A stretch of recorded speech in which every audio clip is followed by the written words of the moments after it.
Bien, otro ejemplo sería el mal. ¿De dónde sale el mal? Desde el momento que yo siento que yo soy un individuo separado, que soy un ego, tengo egoísmo, naturalmente. Entonces me importa más mi propio bienestar que el de los demás.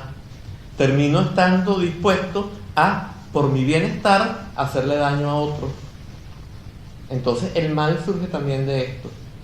Hay otra dinámica que lo hace todavía más perverso, que es la dinámica de lo que Jung llamó la sombra, que es el hecho de que, bueno, no tenemos tiempo de entrar en esto, pero muy brevemente,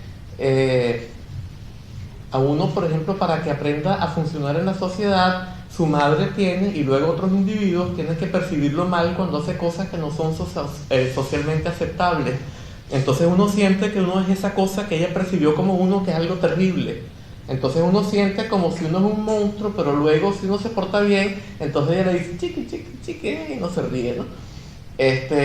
Y esto es necesario para poder vivir en sociedad. No es que la madre sea mala, tiene la mejor de las intenciones, pero necesariamente produce esto. Entonces yo siempre tengo que ver esta cosa horrible que está en el fondo de mí y que no es más que una fantasía producida por la mirada del otro cuando me castigaron. Tengo que verla como otra persona. Y entonces de ahí vienen los males más terribles. O sea, por ejemplo, la destrucción de los judíos por Hitler, todas estas cosas que han pasado en las revoluciones, como la revolución china, cuando ridiculizaban a la gente y la llevaba un poco de gente pegándole y haciéndole cuestiones. ¿Por qué hacían esto? Para ver el mal afuera. Entonces, las peores formas de mal son las que surgen de esta manera. O sea, el mal surge del egoísmo, de la ilusión de un ego, y luego es potenciado por esta dinámica perversa. Todo esto surge del error. Si yo no me siento que yo soy un ego, yo no me siento que yo soy tampoco eso que percibieron como yo, entonces no existe nada de esta dinámica. Yo cuido de todos los demás como si fueran mi propio cuerpo, del universo entero como si fuera mi propio cuerpo, que en el fondo lo es. Y si no lo es, destruimos el universo con la destrucción ecológica.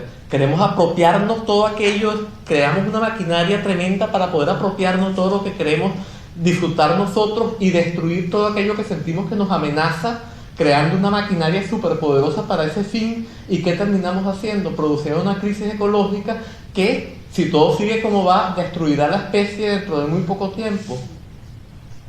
Necesitamos una transformación radical que solo puede comenzar en la mente, solo puede comenzar transformándonos de esta manera, de la manera como nos ha enseñado esta tradición milenaria. Por supuesto que también esto tiene una ventaja, el hecho de que hoy en día nos damos cuenta de que con todo lo que hemos estado haciendo para crear un paraíso terrenal, lo que hemos hecho es llevar a nuestra propia especie al borde de su extinción. Nos damos cuenta de que estamos en un error, de que eso no puede continuar, y nos damos cuenta de que hay que cambiar. Entonces esta condición va a generar de alguna manera yo espero que así sea, porque si no nos destruimos, una dinámica hacia este tipo de transformación, hacia este tipo de cambio generalizada en la humanidad. Por supuesto, habrá gente que no, y habrán desastres, pero lo importante es que por lo menos la gente que siente este llamado, que se da cuenta de esto, empieza a hacer algo por lograr esta transformación de manera efectiva.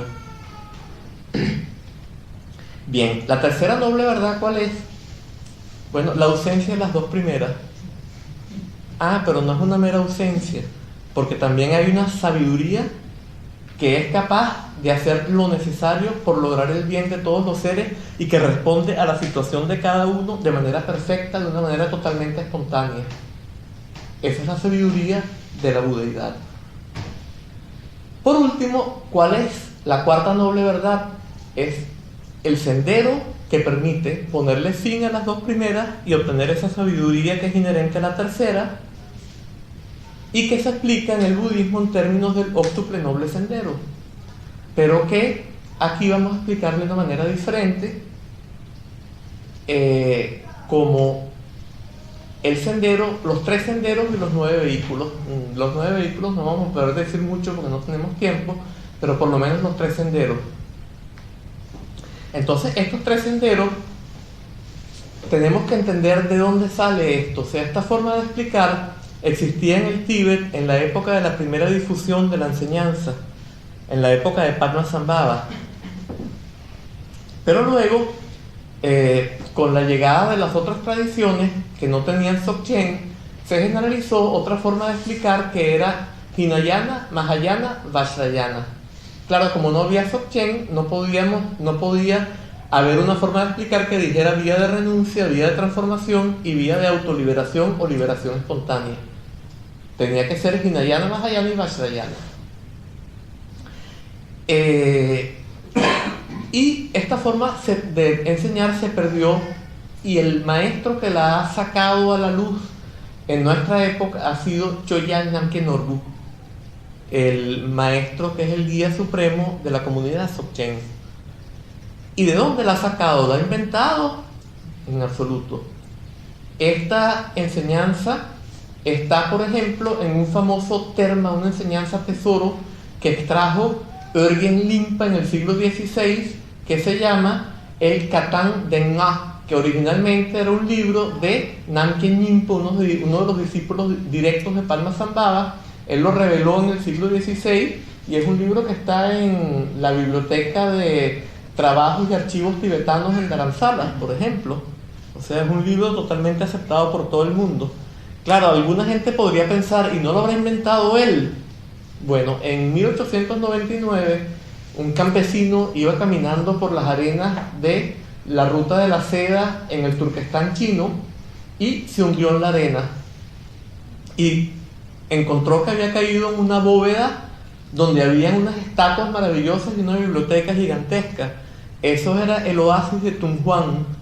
Y entonces para 1900 Paul Pelliot, un sinólogo francés, organizó una expedición y destapó este lugar.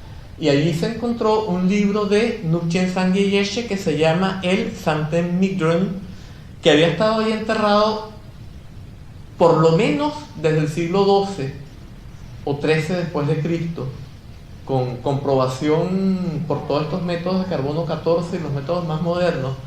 Esta era la manera como se explicaban, como se dividían los senderos en la época de Padmasambhava: vía de renuncia o sendero de renuncia, sendero de transformación y sendero de liberación espontánea. Entonces, ¿en qué consisten estos senderos?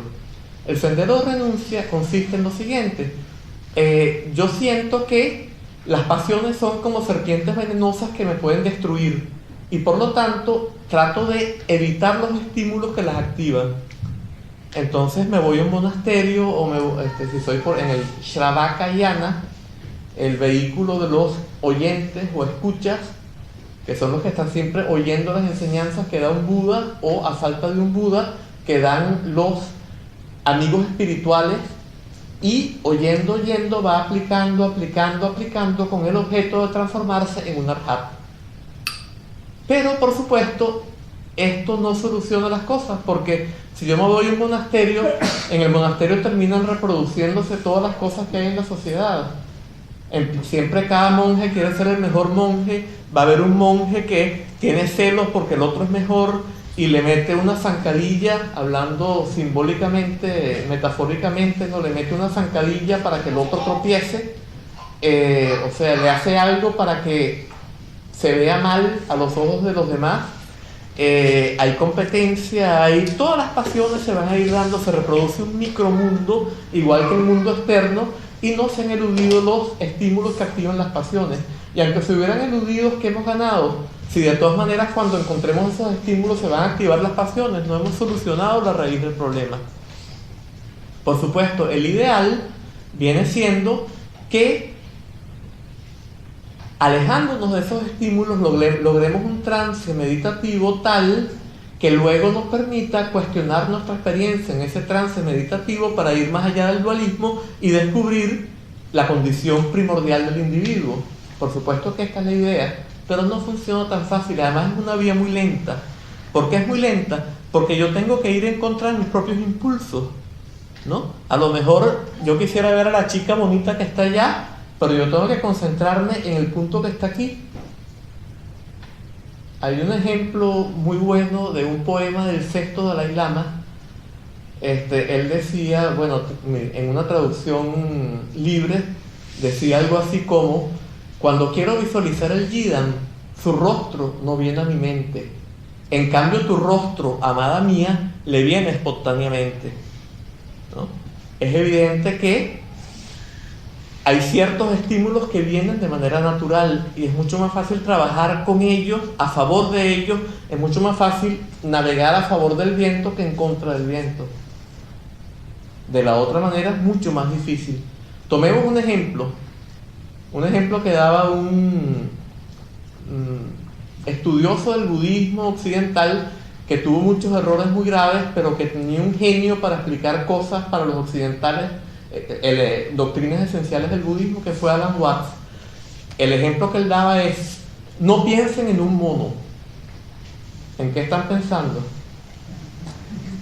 ¿No? Evidentemente, ahí está. Esta es la dinámica que él mismo llamó la ley del efecto invertido o la ley al revés, ¿no? Tratando de obtener satisfacción, obtenemos insatisfacción. Tratando de eliminar el dolor, rechazamos y potenciamos el dolor y se torna mucho más doloroso. Todo hay una dinámica del efecto invertido. Entonces, esta dinámica del efecto invertido hace que la vía de la renuncia no sea la más efectiva. Entonces, bueno, hay distintas variedades de la vía de la renuncia. Tenemos, por ejemplo, la del Pratyekabuddha, que es el que se va a la montaña. Tenemos la del Mahayana, que es mucho más inteligente y en la cual el ideal es el bodhisattva y no el monje. El bodhisattva por lo general es laico, aunque uno puede ser bodhisattva y monje también, es muy común en la tradición tibetana, pero en los sutras los bodhisattvas eran laicos, ¿no? Eran legos. Y en este caso uno aplica más bien la vía de los antídotos. Por ejemplo, si me estimula sexualmente una pareja que, según las condiciones de la sociedad o del budismo mismo, no me está permitido tener, entonces ¿qué hago yo? Bueno, la veo como un poco de mucosidades dentro de los pulmones, dentro de la tráquea, dentro de la nariz, un poco de jugos gástricos, o sea, vómito dentro del estómago, dentro del esófago, un poco de excrementos dentro de los intestinos, un poco de tripas por todo esto, estómagos, vísceras, huesos, pues evidentemente que se me pasa inmediatamente la atracción que yo puedo haber sentido. Bien, entonces esta es la vía de los antídotos, pero tampoco es tan efectiva, ¿no? Y el objeto de todas maneras es tratar de obtener este trance meditativo de una manera que siempre es yendo en contra de los impulsos naturales de la mente humana. Entonces nunca puede ser la manera más efectiva. La segunda vía es la vía de transformación. Entonces, en este caso, utilizamos las pasiones para neutralizar el dualismo que está en la base de la atracción, el rechazo y la indiferencia. Esto es un sendero que es mucho más rápido. Entonces, en este caso, por ejemplo, yo trabajo. Hay distintos, por supuesto, habría que explicar lo que son los distintos vehículos de la vía de transformación. Hay un vehículo que es de transformación instantánea, que se llama la Nuyoga. Entonces, supongamos que a mí me agrede alguien y que a mí me surge mucha ira en ese momento porque me están agrediendo. Entonces yo me visualizo como una deidad airada. Vamos a ver si hay alguna por acá. Bueno, ustedes las conocen porque creo que están todos familiarizados con el budismo tibetano. Por lo tanto, todos conocen. Siendo que el maestro acá de la tradición Gelugpa, un buen ejemplo sería Yamantaka, ¿verdad? Que todos lo deben conocer. Una deidad rodeada de llamas, con garras, con unos colmillos filosos, con un aspecto más bien aterrorizador. No me puedo transformar en Yamantaka porque en el Anuyoga Yamantaka no es un Yidan, pero bueno, no viene al caso. Me transformo en el Yidan correspondiente que pertenezca a la Nuyoga, y me siento que yo soy eso de manera del tamaño del universo entero, de modo que no hay nada externo, y toda la energía de la ira se transforma en la energía de este fuego que me rodea y que suena como sabemos cómo suenan los fuegos, ¿verdad? Y toda esta sensación de ser la deidad de esta manera terrible, ¿no? Así, pero sabemos que este es el principio búdico que se está manifestando de esta manera. Y evidentemente que la pasión se agota en esta visualización. Como no hay nada externo, no podemos dirigirlo hacia algo externo. Si no hay algo externo, no puede haber algo que rechazar. Si no hay rechazo, la pasión se agota rápidamente y ya hemos solucionado el problema de la ira de una manera mucho más rápida, utilizando la ira misma, no yendo en contra de ella.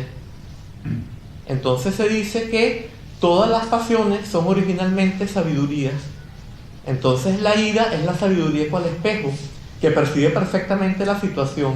O sea, en el momento que a mí me agrede a alguien, antes de que yo diga ese desgraciado lo que me ha hecho, yo simplemente se me va todo pensamiento que me estuviera distrayendo del ahora y el aquí, y percibo la situación en su más perfecto detalle. Entonces ese es un momento de menor error que el momento que lo precedía, en el cual yo estaba pensando en los pajaritos, ¿verdad? Aquí estoy totalmente presente en la situación. Pero luego viene el momento posterior en el cual yo digo, ¿pero qué se ha creído ese desgraciado? Entonces estoy dispuesto a ir a pelear con él. Ahí viene el momento terrible, ¿no?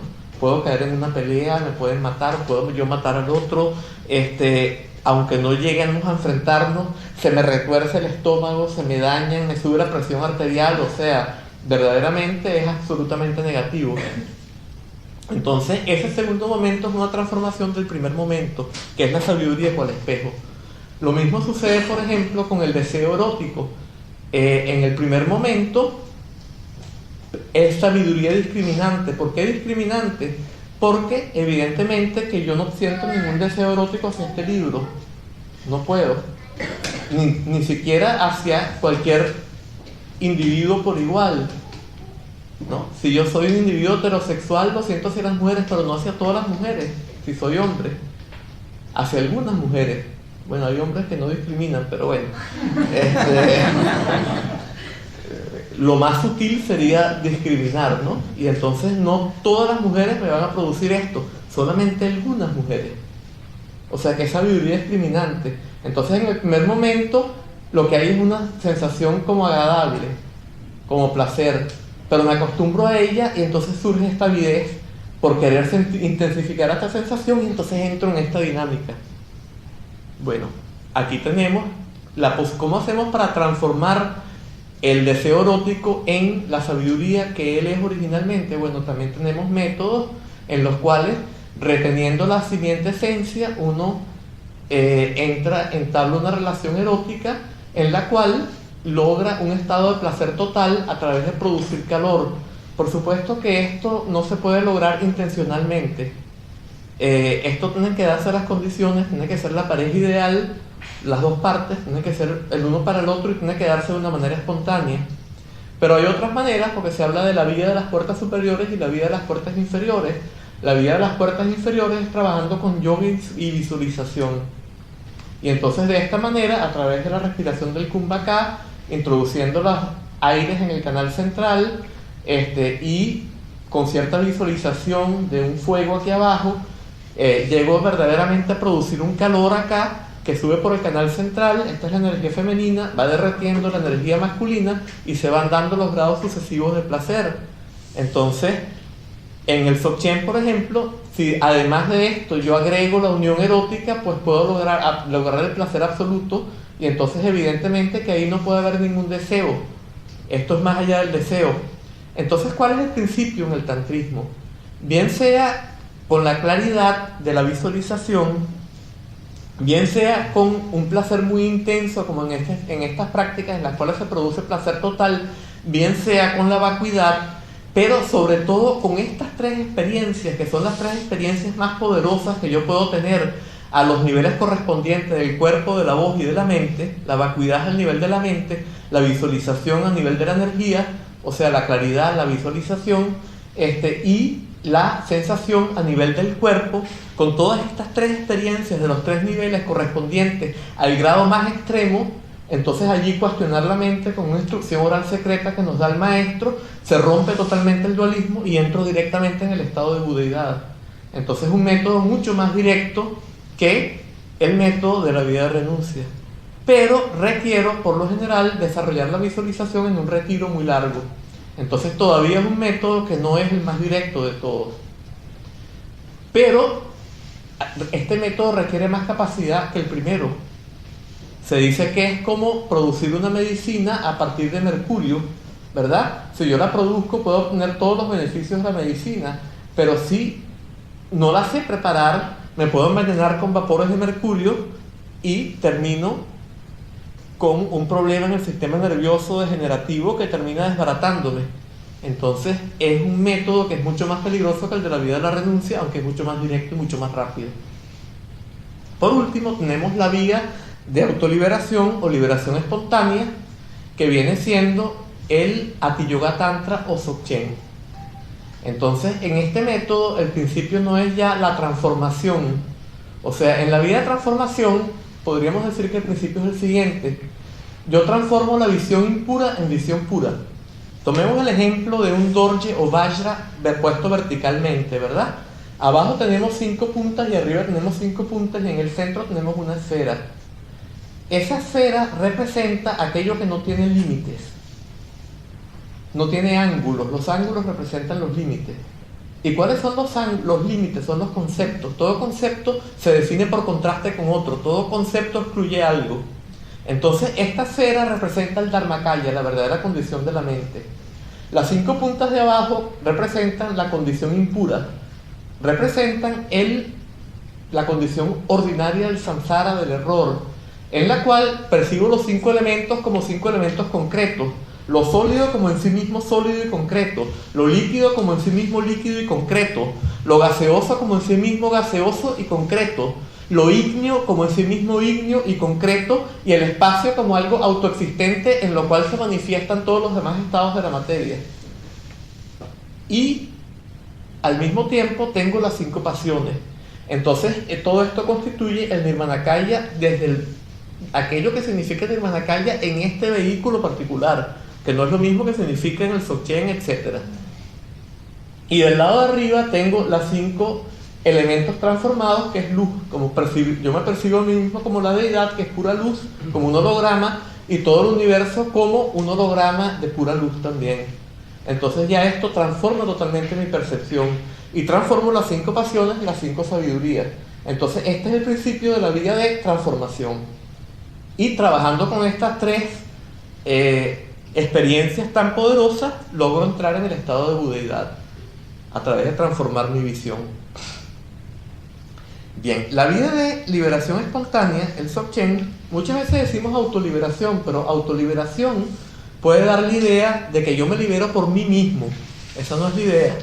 La idea es que la pasión se libera por sí misma, el concepto se libera por sí mismo, el pensamiento se libera por sí mismo. ¿Por qué se libera por sí mismo? Porque descubro la verdadera condición de la mente. La verdadera condición de la mente es lo que es representado por esta esfera, que no tiene conceptos, que no tiene límites. Entonces, al aprender eso, no puede haber dualidad sujeto-objeto, se rompe la dualidad sujeto-objeto. Y al romperse la dualidad sujeto-objeto, cualquier pasión, que es una actitud de un sujeto hacia un objeto, se libera por sí sola. El pensamiento se libera por sí solo. Y se hace patente el Dharmakaya, la verdadera condición de la mente.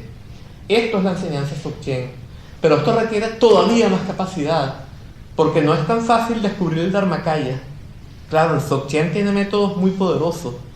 Tenemos lo que se llama introducción directa. El maestro, en un cierto contexto, nos da ciertas instrucciones, o hace algo, pronuncia una sílaba de modo abrupto, o nos dice: imagínense que están en el espacio, hagan esto, y ahora miren de tal manera. Y de esta manera se le pone como una especie de zancadilla al error para que colapse por sí solo y se haga patente la verdadera condición de la mente. Pero es menos predecible que los otros métodos y requiere más capacidad. Entonces cada método requiere más capacidad que el anterior. Sin embargo, esto no quiere decir que debamos limitarnos. El Dzogchen tiene métodos también para desarrollar la capacidad. Entonces no debemos pensar que es un límite. Por supuesto, también es peligroso, porque se nos dice en el Dzogchen, por ejemplo, que el comportamiento es el comportamiento de Samantabhadra, que Samantabhadra significa todo bueno, es el nombre del Buda primordial. ¿Y qué significa todo bueno? Que todo es viable, que todo puede ser transformado en el sendero. Entonces la gente puede malinterpretar y pensar que todo es válido, significa que uno puede ir por allí haciendo lo que le dé la gana, aunque le haga daño a otras personas. Y este no es en absoluto el principio, pero ha habido gente que lo ha entendido mal el principio del Dzogchen y lo ha hecho de esta manera, y uno se va derechito al infierno Vajra, por así decir.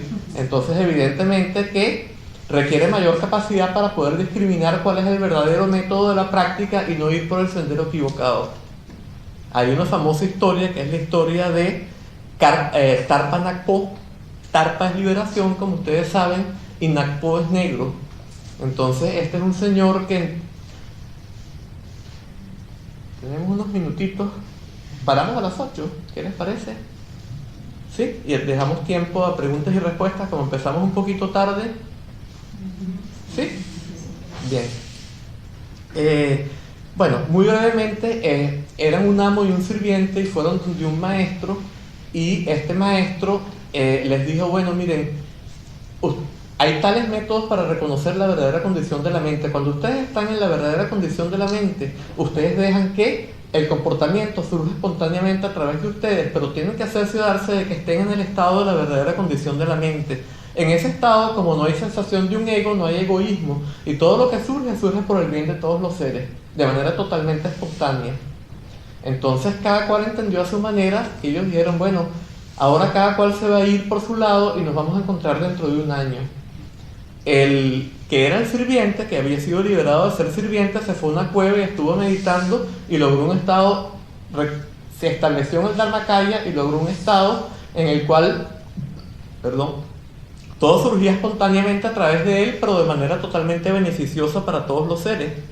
El otro entendió mal, nunca descubrió el estado del Dharmakaya, pero creyó que él podía hacer lo que le daba la gana con sus deseos egoístas.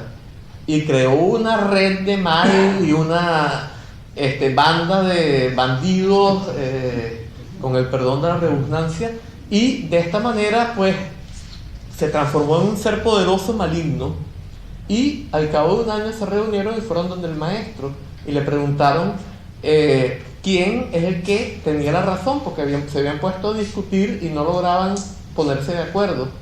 Entonces el maestro dijo que el ex sirviente era el que tenía la razón, y entonces el ex amo se puso tan furioso que mató al maestro y al sirviente.